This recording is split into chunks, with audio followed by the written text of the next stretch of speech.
What's up, guys, and welcome back to Motion and Design. So yeah, I'm just recording 2 videos in one day and 2 birds, 1 stone. Seeing as though it's kind of on the same concept, I thought I'd just do both tutorials in one go.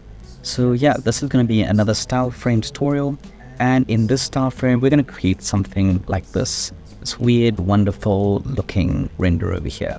So this looks pretty complicated. I mean, maybe it doesn't look complicated, I don't know. To me, if I saw this a few years back, I'd be like, I have no idea how they made that. But I want to show you that it's actually really simple to get some really cool effects just by doing some like really basic things. So yeah, let's get straight into it. Actually, before we do, if you're interested in the project files, all of them will be up on my Patreon. Like I mentioned in the previous one, I think there's about 5 or 6 project files that'll be up on there. I think I did like a total of 10 shots, but some of the project files have like 2 or 3 shots within them. But yeah, if you guys are interested in those, they'll be up on my Patreon, all done within Cinema 4D and Redshift.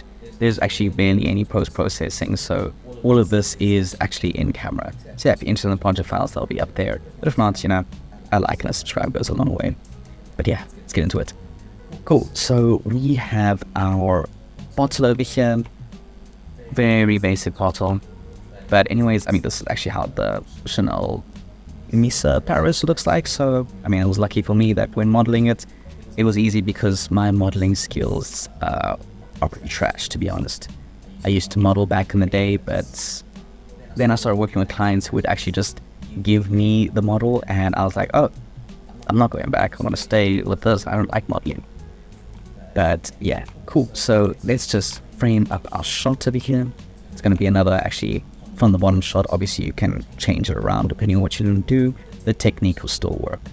So let's frame this up like this, and let's go and light the scene. So we're going to do a very similar lighting setup to the previous one. Let's go and add an area light setup, 50-50. Go over here. Let's change it to perspective. Let's just lock our camera over here. Let's change this to a disc so that we have that nice like kind of oval fall off over there. And why are we not,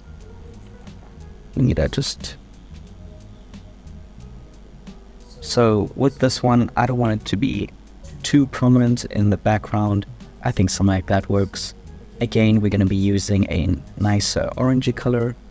Let's just find a color that works. I think that looks quite nice. Awesome.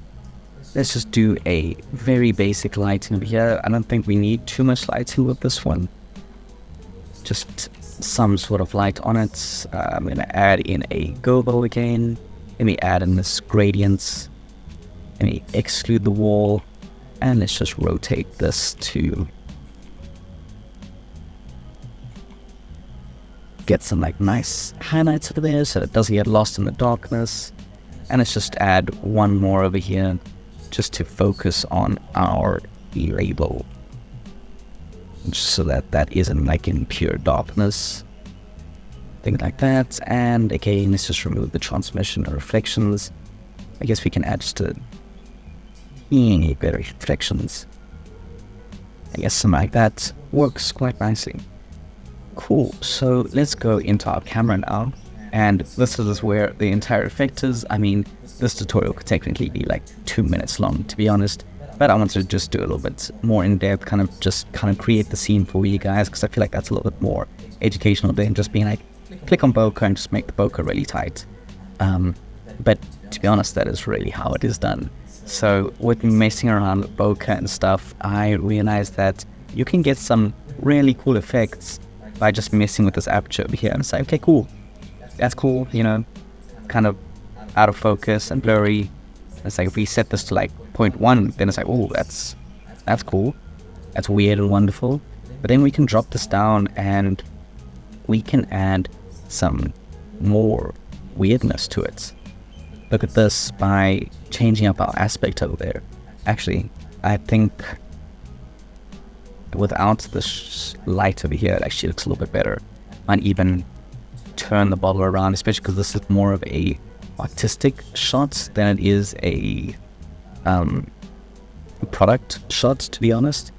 And look at that. I mean, just from adding this like really tight depth of field and a aspect over here, we're able to get some really cool results. I mean, that doesn't look like, I don't know, anything. I mean, like if I had to look at that, I wouldn't even know what that is, to be honest.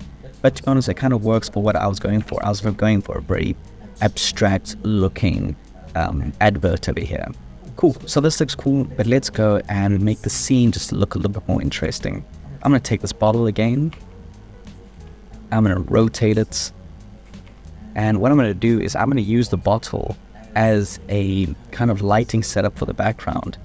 Let's go into this bottle over here. Let's remove our label, just so that we're only getting that. And let's make this big. Let's make this like 5 by 5 by 5. Actually, wait, 3 by 3 by 3. That looks a little bit too big. And just by now rotating this around, we can get some really interesting results. So what I'm doing over here, I don't know if this is like the best way of going about doing some like abstract stuff like this, but I don't know, at least in my opinion. I mean, there's probably pros out there who's like, no, this is wrong, but in my opinion, if it looks cool, that's kind of all that matters. And I don't know about you guys, but I think this looks pretty cool. So yeah, just by now literally just duplicating this, moving it around, I mean, you can see that we can get a whole bunch of different looks just by the angle at which this thing is rotated and how far away it is from the camera. We can get some really cool, really unique, and some really interesting results. I think, oh no, it's not. Thought all this intersecting over there. But yeah, just because of this really tight depth of field, it completely smudges the image itself, which gives us these really, oh, actually really like the, like dark to light over there. Yeah, very simple, but this is a really unique kind of style frame. And I don't know, when you're trying to create something abstract, which was the point of what I was trying to do, it's pretty fun to just kind of come across these weird and wonderful techniques that are just so simple. I mean, all this is literally just depth of field, and the previous technique was just motion blur. And by doing something so simple, you're able to create something so cool. So I just want to do a little breakdown of some of the other project files.